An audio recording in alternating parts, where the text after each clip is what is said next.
Ma mission TV, le miroir du monde. Oui, oui. Dès le 18 jusqu'au 5 avril. Donc, toko sala ba plénière pour l'évolution de la maladie, comment ça va se passer. Mais il y a une question qui se pose. Parce que Martin Fayoulou na Félix Antoine Tshisekedi Tshilombo na biso nyonso to bundisa bato a FCC. Siko bato a FCC wanande ba komi ba allié. Et je le dis toujours, le moment viendra, Dieu fera grâce. Possibilité nini ya kosala face na makambwana. Mbongo toko so organiser na bazo ibango kaka. O kaka ya biso mbongo ntango yimaka. Ba 32 millions, ba 15 millions, ba 200 millions, ba 9 milliards. Est-ce que ceux qui ont tali même ngai zela place nyoso toko tambolaka tozana ngo tozo bangaliwa dal omoni ezaka ka muke même ndenge nazo solola na yo boy na zina no muke na tieboy er moko na chango na microbe epuke corona yako kokotelanga ti tango bazoloba tango zo tuse osala boy o tuse boy pour que ceux qui ezali écolé awa biso siko tozo pesa na mbote awa zoya yo montage avec maladie wana ndenge na lobaki eza que awa mtu akobouger azate non bushing o balobaka. Je crains que biloko matana ndenge moko aliboma.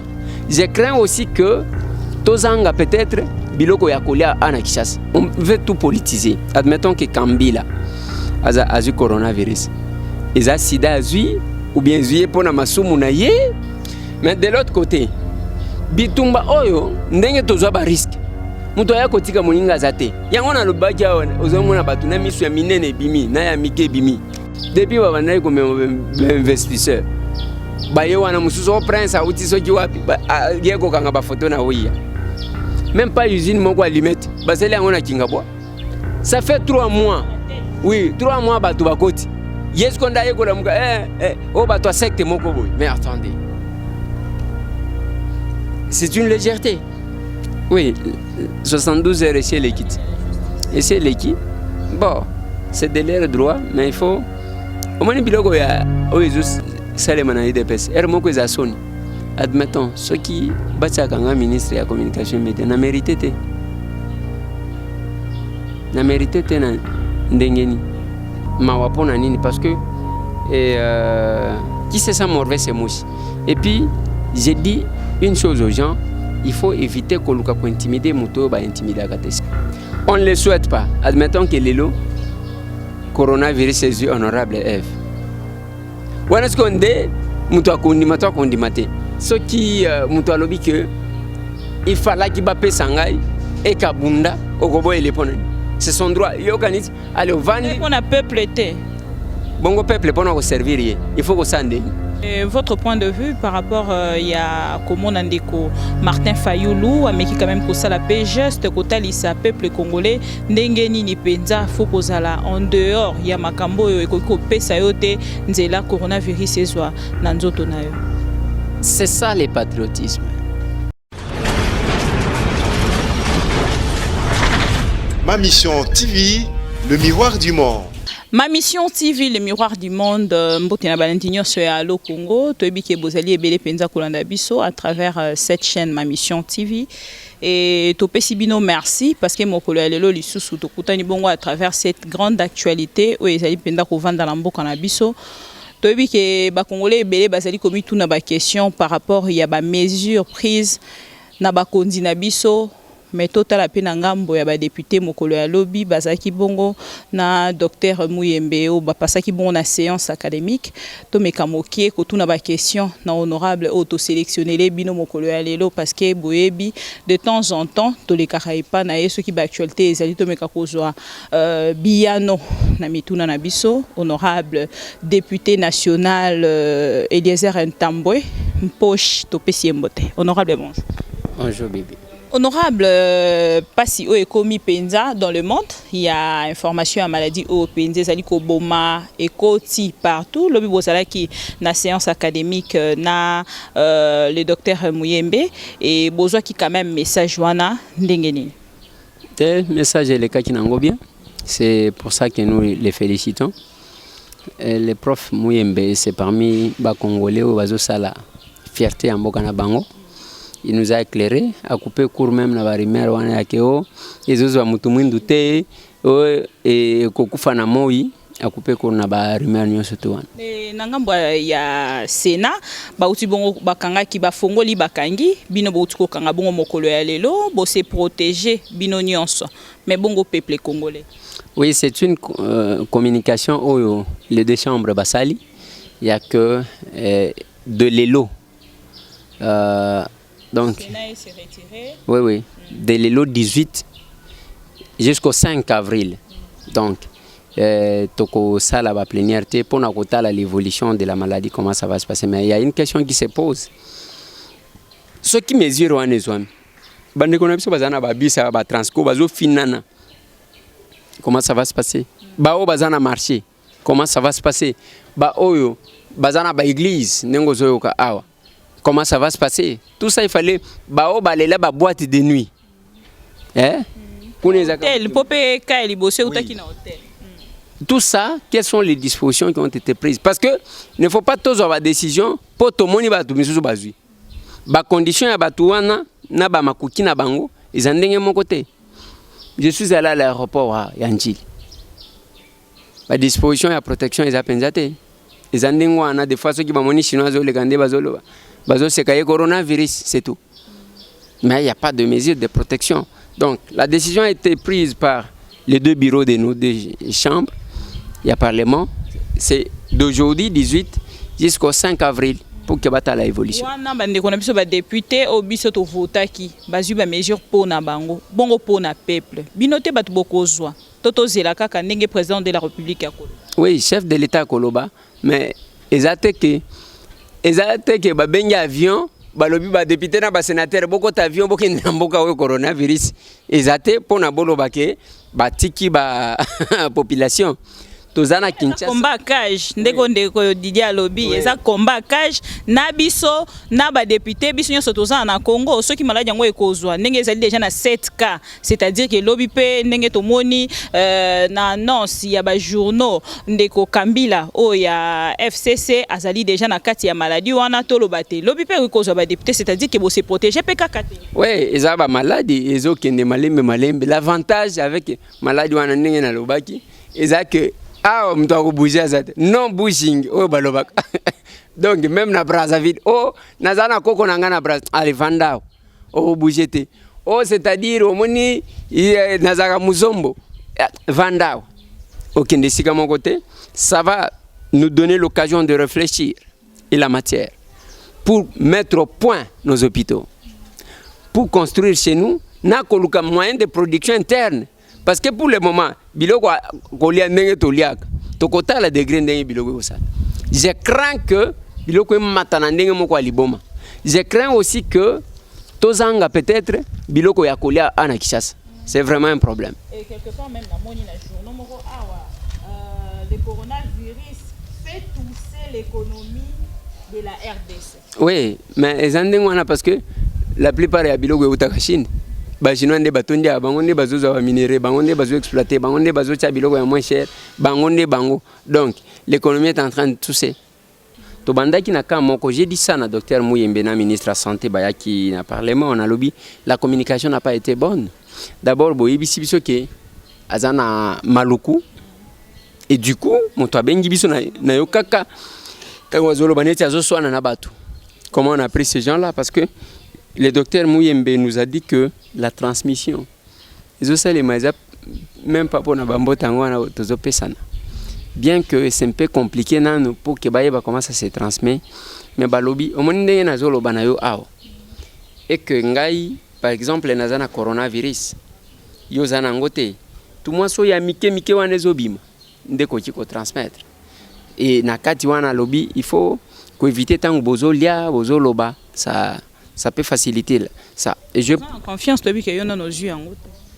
Bon, c'est quoi dommage que ngaipe nakolo ba kenazana moi confiance parce que au moni na bimité depuis Tongo naza tango lobi bon je me suis dit peut-être que yo zo memelanga bino batu bozo tambola ko memelanga coronavirus bon biso to ça déjà na ba mesure ya restriction. Pas trop de contact avec les gens, pas trop de sorties, n'a pas place trop. Biso aussi to métier déjà, aussi to bandi ba quarantaine na biso comme jeune prière.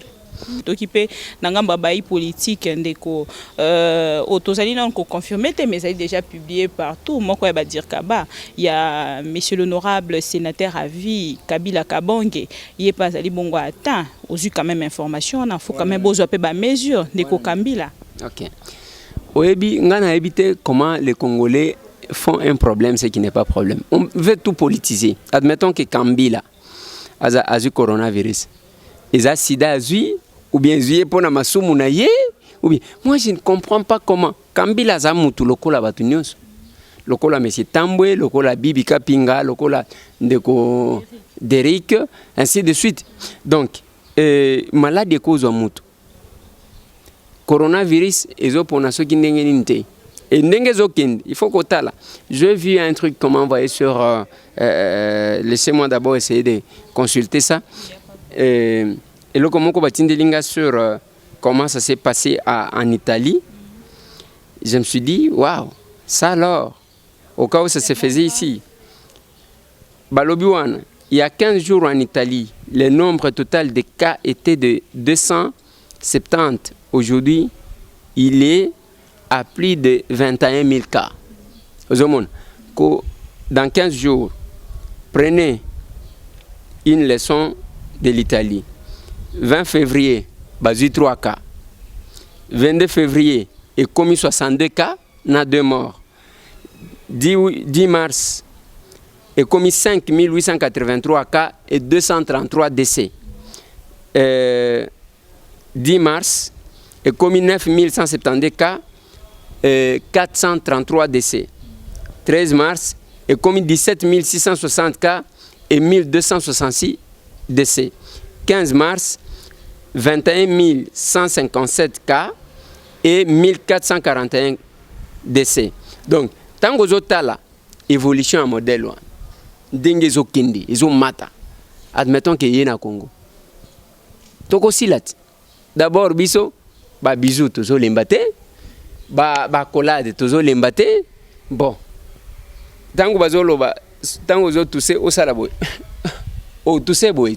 Pour que ce qui est ali est collé à biso ce que tozo pesa la mode awa zoya yo.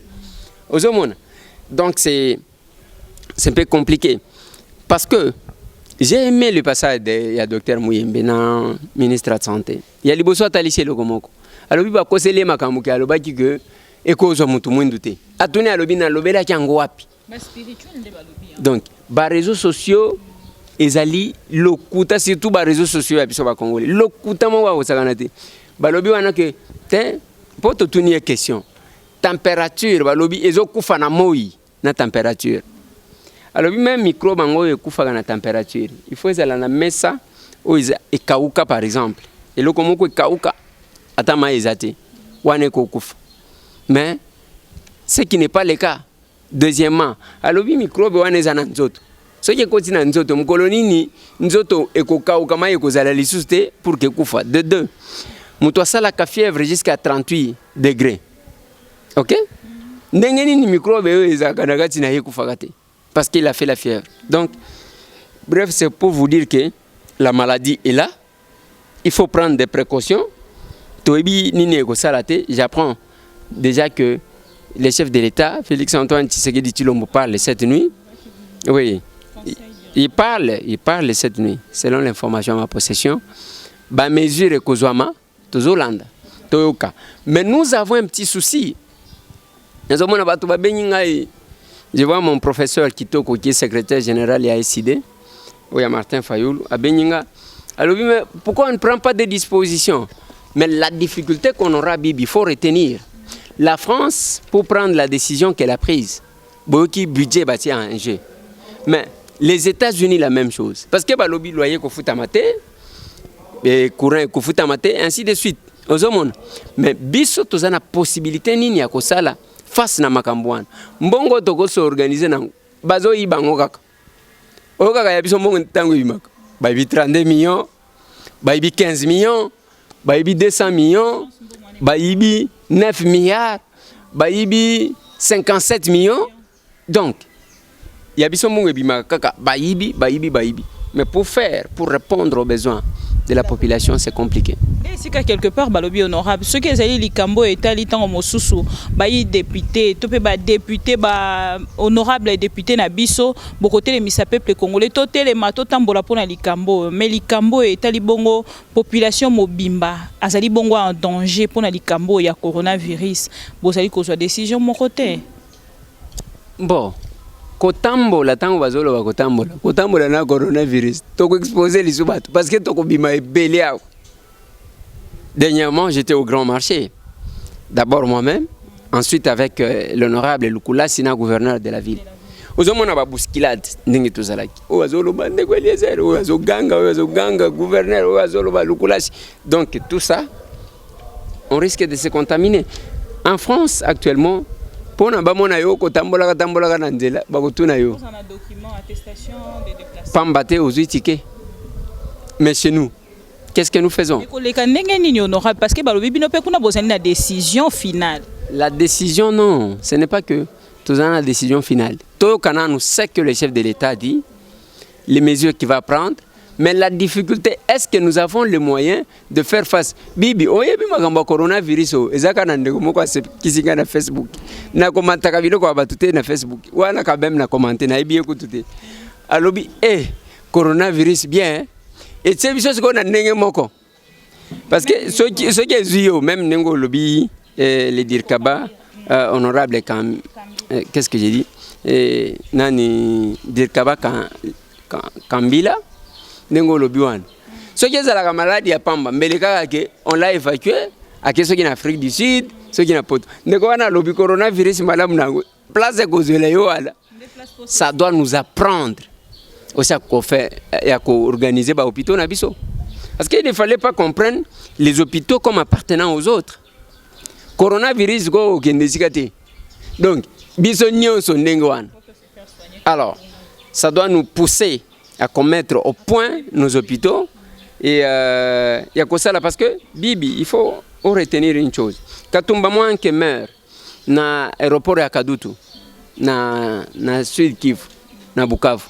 Morgue ezalaka te baya to wana ba Vital Kamerhe babati Lukwebo babitakwira oyo azalaki kaka musala na yeka kofinga ka bato awa banani mususu banani ba Claude Nyamugabo hein, tous ces gens qui se disent il y a Sud Kivu wana ezana ba Moïse Nyarugabo nyoso oyo ba Zaria Serubeo mais morgue ezala ba Marcelin Tchambo hein. Toutes ces personnes-là, et pas na bango morgue la kate. Ba occupa ba fonction. Oyo ki natangi Valentin Mubake te parce que Valentin Mubake n'a raté. Ozomona. Mais ba oyo nyonso basi ba gérer. Pas de morgue. Nanini. Nde ba tchake bimbi akatuma moins que sur les bâches. To uti ko bungisa l'honorable Apalat, bienvenue. Akendaki vacances parlementaires. Akomina Kisangani a Beli. Soin ya malonga ezate. Etikali ndengwana ndenge tokoloba boy na chofa aucun médecin tozana province Salomami mais tous les soins sont là ba toni tondia ba musu bazana ba fonction ba musu bazana poto ba médecin bazate kuna donc ça nous permet ya que toluga ndenge nini ya kobongisa ba hôpitaux et pas na biso en tout cas Ebola et qu'est-ce que j'ai dit coronavirus c'est ça li bien parce que moyen que ne se faire soigner ailleurs ezate. Ce qui est zio awa. Ce qui est okende, okipe awa, okin quand même ndenge batine so bayokaka. Et votre point de vue par rapport il y a comment Nandeko Martin Fayoulou a qui quand même ko sala pe geste ko talisa peuple congolais ndenge nini penza faut ko sala en dehors il y a makambo ko pesa yote nzela coronavirus ezwa na nzoto na yo. C'est ça le patriotisme. Devant eloko ya menace ya nini. Yangana lobaka oyebi bibi moi des fois na zwa ba ngambu moko boye soki bato yi depes moko bavani alongo kuna mutala muka siko bato ala muka mutso atinela kinga ojo ndeko Eliezer zonga mutu ba fota yo baza bato ala muka baza bato yi depes donc bato yi depes balobi azam to ala muka bato ala muka balobi et je suis fier de ça et j'aime ça. Et le Kongana Lobaka, au moins c'est que Martin Fayoulou m'a dit Diasali. C'est ce qu'il faut faire. Félix Antoine Tshisekedi Tshilombo va faire ça aussi pour nous sensibiliser mais en donnant des instructions. Qu'on sensibiliser tout tant où tous en a kacha menace. Au Koloba teke oyaza opposant on démute à pouvoir parce que les autres pour nous tout t'as comment ils en ont fait un problème pour la Kambil.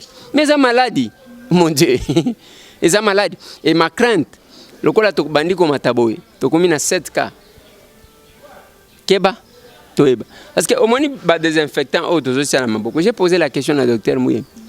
Est-ce que ceux qui ont tali même ngai zela place nyoso toko tambolaka tozana ngo tozobanga liwa dala omoni ezaka muke même ndenge nazo solola na yo boy na zina no muke na tieboy yaro moko na chango na microbe pour que corona ya kokotelanga te. Donc maintenant tout ça c'est quoi na tuni na biloko ngoyo tozo cha bo yango ba télévision na parler du peuple. Est-ce qu'ils allaient ko désinfecter réellement ou bien zanen? Docteur Mouyembe nous a donné une réponse sage. Alobi, biloko misusu bacha déjà ba mai. Na biloko. Même oyo basalango ya original ango.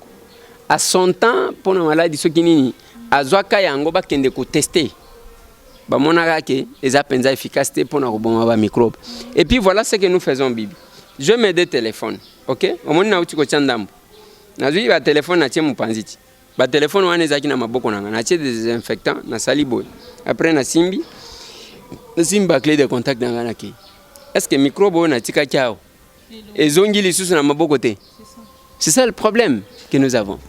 Divergence au ekoti entre bandeko ya lamuka pe bandeko ya MLC to moni ndeko F Bazai Baya lobby azali bongo d'accord na makambo na te po amoni ezali affaire ya lokotro jusque là a retiré te a lobby etikali na ndengwana. Bon. Docteur Mouyembe alobaki na biso ndengwana qu'il ne faut pas chercher à tout politiser. On ne le souhaite pas. Admettons que lelo coronavirus est honorable F. Wana seconde mutu akondima te. Oyebi ezana biloko ezana moins sensibilité, surtout au secteur de la santé, surtout tant au bazomona. J'ai quand même aimé. Tu sais pourquoi je félicite Martin Fayoulou?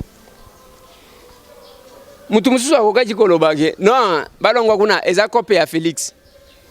Akokaji koloba ndengwana. Tu ya sali yango po azana poto. Martin Fayoulou na lobaka bien. Quelle que soit la divergence soit nous au monde. Oyeke kobima na Genève. Martin Fayoulou est frère ya Félix. O basambela kana batu balukana mutu alukana bango nzela lo l'ensemble bango wana. Martin Fayoulou, pas seulement ça. Moi j'ai dit, je sais de quoi je parle. Vous allez voir mon frère Martin. Donc mutu akoki kozala vrai allié à Félix, c'est ce Martin Fayoulou là. Et ça FCC OET. Parce que Martin Fayoulou na Félix Antoine Tshisekedi Tshilombo na biso nyonso to bundisa bato a FCC. Siko bato a FCC wana nde bakomi ba allié. Et je le dis toujours, le moment viendra, Dieu fera grâce pour que ce monsieur là Martin Fayoulou et Félix Antoine Tshisekedi Tshilombo basent ensemble. Mais il y a beaucoup de personnes, surtout il y a FCC qui travaillent que rapprochement est à la tamukete. Parce que ceux qui talaka ka rapprochement mafana fachi bakomi ndenge moko. Donc, que ce soit ba vautour ou ba keko komiko tsana la muka sous prétexte que ba komiso kindeni ba aventurier to yebi ba kokende, que ce soit ba OEP ba vautour mususu ba keyi nzinga ya fachi ba kolongwa et comme ça to réaliser le rêve. Yoza pour basangana. Kobana na campagne nanga. Je disais ça. Et ce que j'aime chez Félix Antoine Tshisekedi Tshilombo, il m'avait dit Eliezer, ce qui Martin a vu, je l'applaudis, je le félicite et nous passons à autre chose. Ça, c'est ce qu'il m'avait dit. Jusqu'à aujourd'hui, idée, parce que ce qui fait Félix à sa quarantaine. Mais ce que ezali bongo ndeko honorable ko episa biso depuis que ozwa est-ce que ozonga na sa makolande ko Martin Fayoulou po pesa tambote bo solo la ta démarche nini ozo sala na ngambo na. C'est qu'on a besoin de makolo il y a mutu po nini. C'est comme si otuningaki depuis ozonga na makolo ya bona nino lobi ozonga na makolo ya Félix c'était pour donc de kopesa merci. Et pour ozaki na kati ya lamuka tango ba votaki yo. Ndena tuni est-ce que sala ki démarche nini? Poto meka un peu kokeni ko ebisa ke malgré nde kwa bimi mais ngai démarche na ngeza ke bo sangana bo zala bo moko to ko isa ba voto. Zela.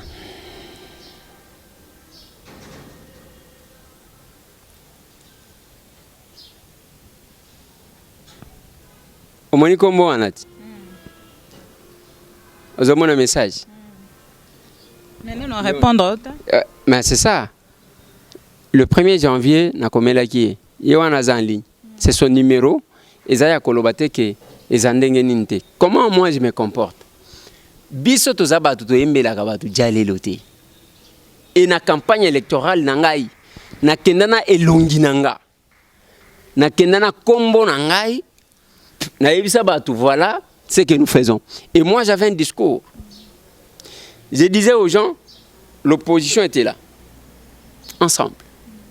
Biloko ya division oyo to bundisa yango to tia bandeko wana ensemble. C'est mon discours de tous les temps. Siko na kozonga na makolo na ye yake nazaki mutu ya SID na kozonga na makolo na ye ya te na keko sa nini. Et ce que tali na tali sur message na komela ye Martin Fayoulou c'est mon vieux. Martin Fayoulou aibi monsieur Tambwe ngape na ebi ndenge na ebi fati béton béton pe ebinga. Donc ndenge tozala kibo parce que na bitumba biso to tunaka masuwa na yo azawapi. C'est que moi je ne peux pas faire. Eza biloko bande musuwa na bazo sa. Les cas na télévision, les cas na ba média banda ko finga Félix tongo midi pourquoi. Après tu te dis que tu étais avec nous aux amouibi. C'est que je ne peux pas faire. Ningo zo mona bande ko bazo le kawana. Finga Fayoulou tongo midi pourquoi. Alors que on est ensemble. Moi je ne peux pas faire ça. Ni éducation nanga ezali ko permettre ngate et je ne le ferai pas. Yango na lobaga na batu. Omani batu ba opportuniste misusu bazo kendaka makamwa mukebai. Koluka. Lelo fa passer na ebisa kyoki. Ba ko senga ka mbongo na komba mukebai na diaspora.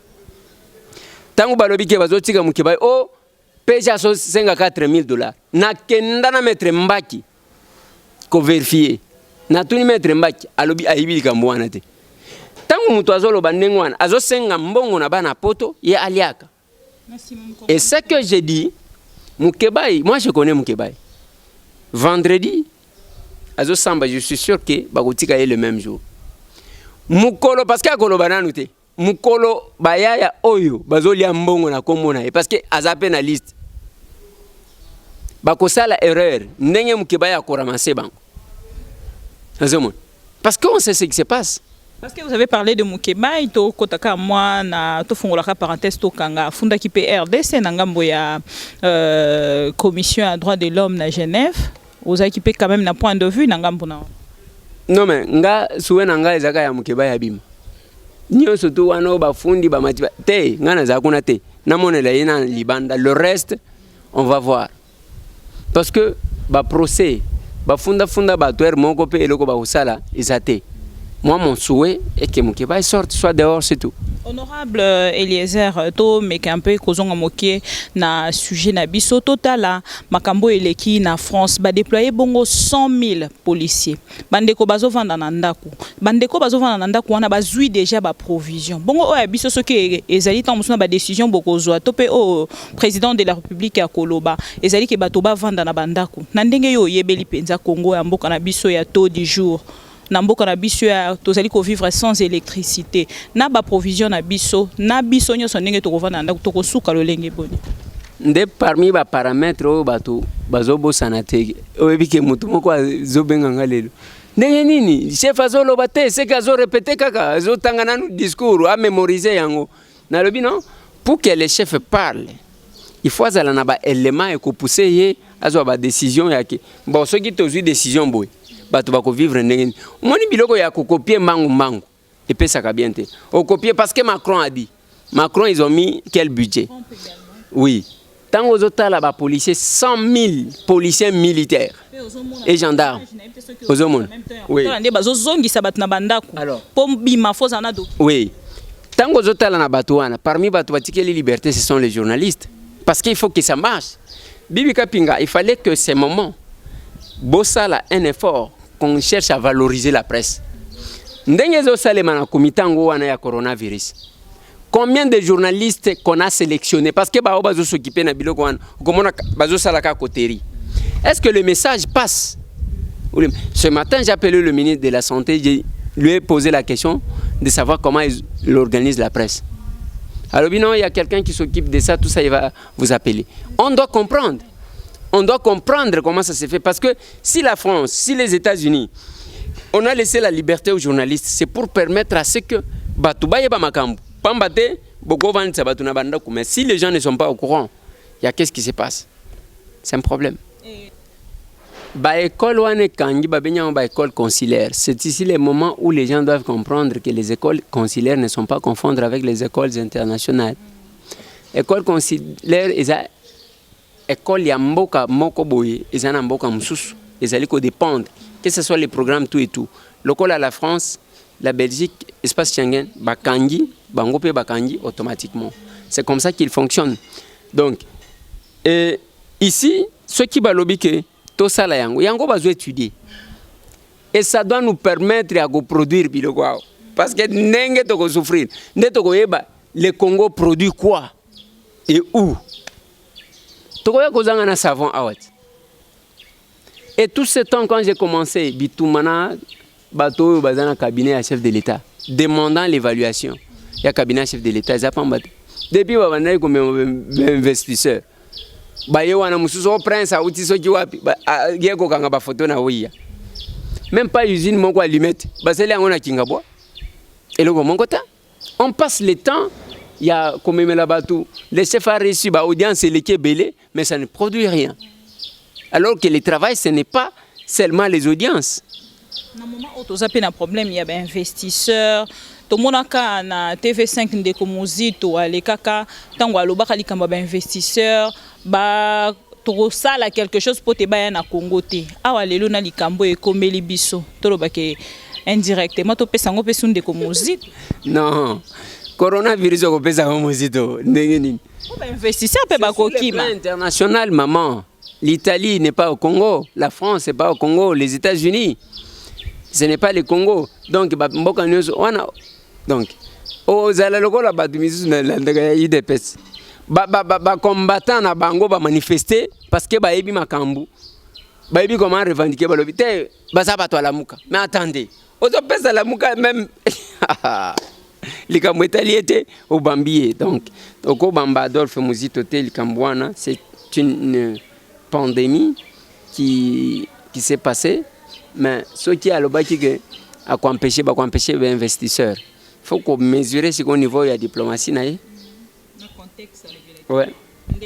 Parce que le Beli déjà de Eliezer Likambo ya IDPS peut-être que ne la rochité na Likambo na yango, mais vous de votre côté on dirait pour l'obité et pourtant ils allaient partir au pays des fois peut-être proche na yo Likambango ozomona ndenge ni esika balobi ba kokoma na justice ba combattant kuna bazali côté les matongo lokola midi to ebité na ngambo na yo réaction jusque là ezate olinko kota te olinko lobate. Bon, makambo yi depes na sina lobi yango bato ebele même babenyinga yake.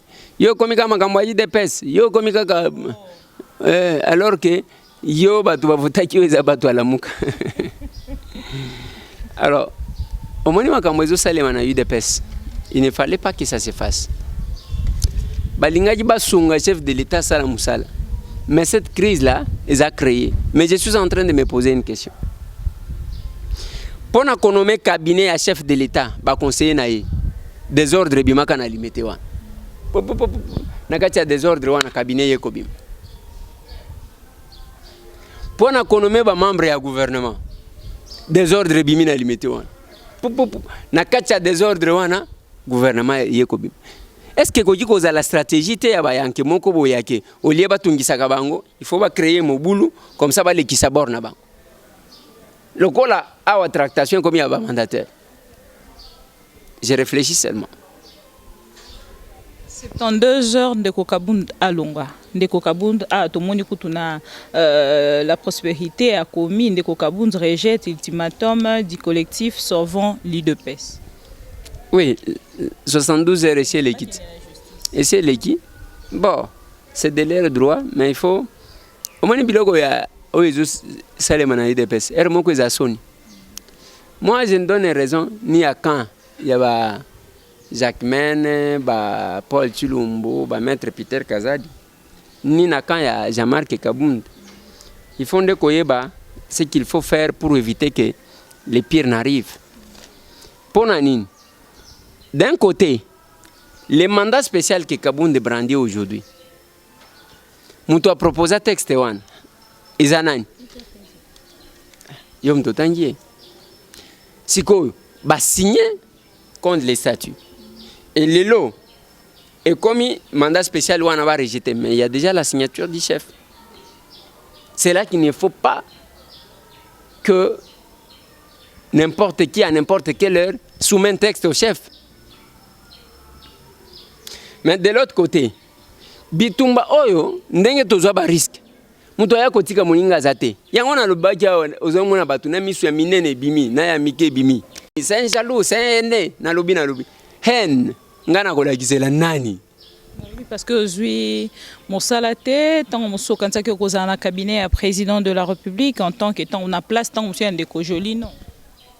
Jolino est ministre d'État en charge de admettons ceux qui battent un ministre de la communication média na mérité na ndengeni ya que na tangate ya que na bundate ya que na yebini na ko la place wanate. Ce n'est pas ça. Même temps bazo loba ba tutu wana ezala Jolino ezala onani ezala onani bazaki ba candidat na élection awati. Le poids d'un acteur politique. J'ai fait 4 jours. 4 jours dans le terrain, dans la campagne. Je suis tam. Mais ceux qui peuplent wana mtu apona kinga. Je vais accepter sportivement. Donc, nakoyo ke la mutu zo ate. Ceux qui ont welele loko ezaya yote. Moi je me dis mais attendez. Que je suis porteur d'un rêve. Rêve à mon naine. Rêve à mon naine. Ouais. Je suis porteur d'un rêve. C'est comme ça que Nazana makamuna salaka nazana makamuna salaka. Quelque part to mekape ko sala mo analyse muke concernant combat ndeko Eliezer. Tango bandeko bazali koloba ke biso to bunda pamba te na ba poste to se retrouver te quelque part combat ezala rapé égal à poste égal à travail. Voilà. Ezandengwana. Pona nini tango zo bundisa mutu eza que place azo sala wana eza malamu te yo zana mayele koleka ya kosala le kowana. Il faut pas pesa yo talati. Et quel est l'objectif d'un parti politique? C'est la conquête du pouvoir, de les conserver le plus longtemps possible. Alors, moi je me demande ce qui mutu alobi que il fallait qu'il bape sangai et kabunda okobo ele ponani. C'est son droit. Yo kaniti allez vendre. On a peuple été. Bongo peuple pour nous servir. Il faut que ça ande. Il faut que tika miyibi o bazo continuer. Attention que tangité. Na lobby boye. Peuple pour nous se retrouver. Il faut que vous puissiez gérer bino batu boye bi besoin ya peuple wan. Ziko balobi, allez, bino bo vani mupanzi. Bazui les gens qui ne maîtrisent ni les tenants ni les aboutissants. Bazana devoir ya redevabilité. Ba pesi bango ba poste. Comme conséquence, ba ko sala encore parce que ba yebi ke mabena bangwe ko landa bin. Tozana lukunga. Debout circonscription nanga. Baravin zo kende. Makambo belé zo kende. Donc, ozomona lukunga wane ko risquer sila. Banda ko ya batozo melamana ndenga blague. Admettons ceux qui me s'étant boisa kan exécutif. Je pouvais influencer le gouvernement dans le conseil des ministres. Il y a côté Sabango danger. On fait nasali autant de descentes kuna.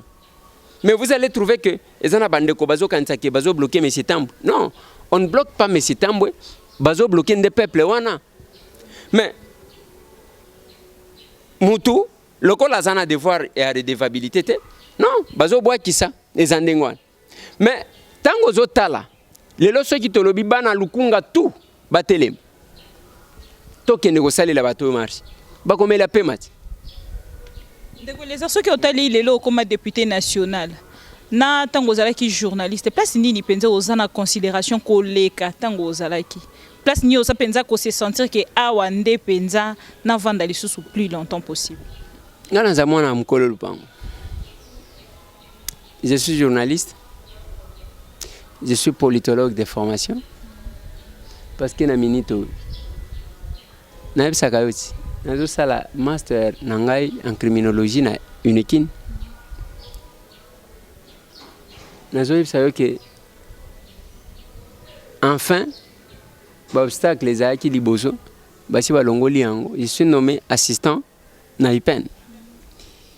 Félicitations. Et quand je regarde koloba nazomona même awa bato depuis na bandi masolo na député oh alinyo kotika micro te azongi so lobisa yango na tuni question place nini obanda ko se sentir penza mieux pour lelo tomoni po ozongeli micro est-ce que na kati ya députation tu te retrouves pas totalement na pona yo nyonso mibale za eloko moko ngai naza chroniqueur politique siko masolo na député tala kaka chaque tongo bato baye to solo li masolo na député ko bimisa ba vérité mususu tongo mususu bato ebele ba maîtriser ki penza te ba lobi okotiti na ba intimité bato mususu il paraîtrait même que oza na justice justice dana fundinga ministre économie afundinga na moniteur aussi information bongo bande ko penza basangani na kombo ya ministre information ya économie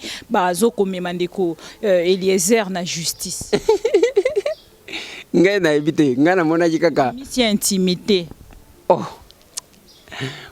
mais na yo kaki ka sala ki émission alobi aza femme mariée na tikala kotanga ko mona ete eloko moko te mais ngai na mona kaka communiquer moko ceux qui demandent l'ouverture d'une enquête judiciaire quelque chose comme ça mais il y a mutu moko ya CDR parce que mutu a signé na en bas aza mutu moko ya CDR je pense a signé en tant qu'avocat a signé le Kowana na moni zotambola na réseaux sociaux ngape na mona ki yangote donc c'est je ne sais pas si y a une action après juste koloba na yo na émission lobaki okobimisa ba kombo tanga ki na noté mais bato si basala ki cohésion ya ba mais c'est ça le mal.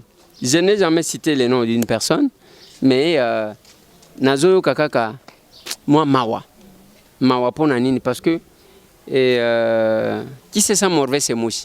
Et puis j'ai dit une chose aux gens, il faut éviter que luka ko intimider muto ba intimider kate surtout muto lokola ngai tambwe na muto ko intimider te. Je n'ai jamais cité le nom d'une personne nazo welela ata eloko moko te ni na tel ou tel ce qui nazo loba que je n'ai jamais cité ce n'est pas parce que nazo banga mutute j'ai reçu quelques appels ya babena swana Eliezer yoko mona ya zo sakana na sikikaka na sikina lobi boyibi mutango bozolo bana ete boyo ko kanisa ote nande ko Mike Mkeba ba ndeko loba ke ya bimisaka ba secret makambe belé lelo azali bongo na prison hein oui ngana lobi boyi omoni ba tranche lokola masolo na député toko banda kaka to bimisi taka moni awa ezana batu bazo salaka biloko moko boya ko semer la peur na kati ya batu wana bazo sala biloko ya ko semer peur ezanini oyoka chao bakangi manduki ba conteneur kota Kalemi OK Kalemi kuna zowe ne mtu aza gouverneur soki o vérifier ba conteneur yango bakanjango eza wapi et tangu ozotala soki mtu olingo sala rébellion obani na Kalemi olingozo a Félix aw donc il faut avoir le cuit oyo baloba baba ikuna pe na Burundi oui ba Burundi ba koti oui siko nanzela wana koloba mutu akomati awa tu vois le temps que ça va prendre mais ba ko kanga yeka nanzela awa ba tie na nini ça c'est ça le problème mais olongo kuna baye koloba awa kena matadi oh matadi bakangi deux conteneurs ya manduki bazo semer peur na mutu wa Congolais alors que 5 conteneurs abandonnés il y a tenu il y a ba soda abandonné par un fournisseur connu de l'armée Mais tant que makambo échanger abandonné à qui? Bango bazo koloba manduke ye makasi. C'est n'importe quoi. Ba Burundi certainement qui a eu oui bah si ba banda ko rapatrier bango depuis l'Obi. Oui. Alors, mais il y a une complicité à ba Congolais. À quel niveau? Oui, j'ai entendu le gouverneur à l'Obi sanctionner. Mais le gouverneur aussi doit être sanctionné. Ça fait 3 mois. Oui, 3 mois batu bakoti. Yes qu'on a école oh bah toi secte mokoboy. Mais attendez. C'est une légèreté. Dans la gestion, il y a faire public, ce qui n'est pas bon. Ouais. Comme na souka pour na lelo topesi merci donc ndimaki penza ko répondre na ba question il y a peuple congolais à travers cette émission Allo Congo et to souhaiter bonne chance pour na ndenge okomi assistant ceux qui yo pour ozala vraiment à la tête et ko sala esengo na peuple congolais assistant on est belé hein assistant j'ai étudié pendant 5 ans comme moi na muke na UPN pour na kotanga sciences politiques. J'ai commencé na bana mike bakoza la ba âge ya bana nanga parce que moi nanga liboso na botaye je crois na moi nanga liboso na botaye na 73 hein oui moi nanga liboso na botaye na 1973 ozomona alors Hollandi moi nanga ya suka azana âge ni akoza la ba âge na bino alors ozomona oui ozomona donc moi nanga suka koza la ba âge na bin. Oui. Alors, nyon surtout wana natangi pendant 5 ans. J'ai fait 4 distinctions. Naibi 5e na rataka yango parce qu'il y avait quelqu'un talaka kabiso ezalaki wana mtu wa opposition. Na silisa. Pona bano menga assistant o azam mtu wa opposition. Azam mtu wa opposition. Azam wana nde batu miso bafandi pe na internet. Eliezer mutu na bango, Eliezer mutu aner, Eliezer mutu sokiana. Tozela kati lelo. Kabila chakei mutu aleka na télévision alopo. 0. Ba miyibi. Musala na bango ko salir. Mais lelo tangu ba moni que ngongango ekoki. C'est comme ça qu'on a été nommé. Yango te souhaiter bonne chance. Oui, merci. Merci. Bande konangai bao bazolanda biso ezala na Kinshasa ezala libanda ya mboka tozana bamboka mibale te maladie ya coronavirus ezali réel déjà na Kinshasa 7 cas déjà confirmés nous craignons que et comme na baka ya Italie et banda comme en flèche et il n'y aura pas la possibilité de faire quoi que ce soit mais à quelque chose malheur est bon aussi. Le coronavirus, il faire soigner les bandes. Et ça bien, toi prendre, il y a quoi sérieux na ba hôpital na biso. Taleta ya mama yemu. Taleta ya kitambo. Kitambo wana, au coup ta place ba médecin ba okaji kozala soki 50, soki combien? Baza soki 400. Donc, vous trouvez que ce n'est pas possible. Donc, pléthore ya ba médecin à Kinshasa pendant qu'à l'intérieur, on a besoin de médecins. Donc, Tosimbana, je suis prédicateur de l'unité en Lobaka devant les questions d'intérêt général. Tobo Sanana, ma appartenance politique. Tosunga Congo. Merci beaucoup, Tosunga Congo, peuple congolais. Vous allez éveiller Bolanda Kibiso. Vous continuez à s'abonner à ma mission TV. Vous zangate bongo ko zala informer concernant ma cambonio sur zali koleka mboka. Biso nyo soto milenge les pote boko noana ya mabe penza ekoti na mboka na biso ekoka kozwa biso te ndeko Derrick Milengela, ndeko Didier Kiku Milengela, ndeko Voldi Milengela bandeko nyonso pe bozali na libanda ya mboka bo Milengela selon ba ordre ba pesibino ya ba mboka o bokenda bongo ko vanda na volonté na binote na volonté tango mosusu ya makambo ebele o elekaka na mboka na biso tozali de cœur na bino bandeko na biso tango mosusu pe et bazali bongo ko souffrir na bokono wana tango mosusu quelque part tozu pe information te bo zala bongo toujours na bomoko pote biso pe na Congo tozali ko bondela pona bino ma mission TV le miroir du monde Allo Congo émission ya ba congolais nyonso tokutani mbala sima bye. Ma mission TV, le miroir du monde.